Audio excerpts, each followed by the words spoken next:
સવારમાં આપણે નાસ્તો કરવા આવી ગયા અને નાસ્તો કરીને આપણે દોસ્તારો સાથે મળવા આવી ગયા અને દોસ્તાર કરતો હતો લેસન અને ત્યાંથી આપણે જવાનું તો આજે આપણા ઘરે બુકણા મામાના ઘરથી નીકળી ગયા અને ત્યાંથી અહીંયા મલુપુર અને મલુપુરથી આવી ગયા થરાદથી જવાનું તો વાવ.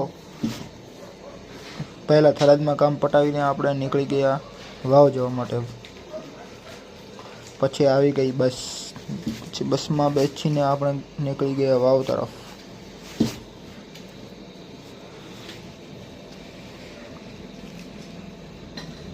વાવ જતા બસમાં આવ્યું ચારડા ગામ. ચારડા ગામ આવીને પછી આપણે આવી ગયા વાવ. આ છે વાવના 3 રસ્તા. આ છે બસ ને આપણે નીકળી ગયા આપણા ઘર તરફ. આમાં મમ્મીનું સ્વાગત કરે છે કેમ કે તે ગંગાજીથી આવે છે. તેની પછી આવી ગયા આપણે આપણી દુકાને.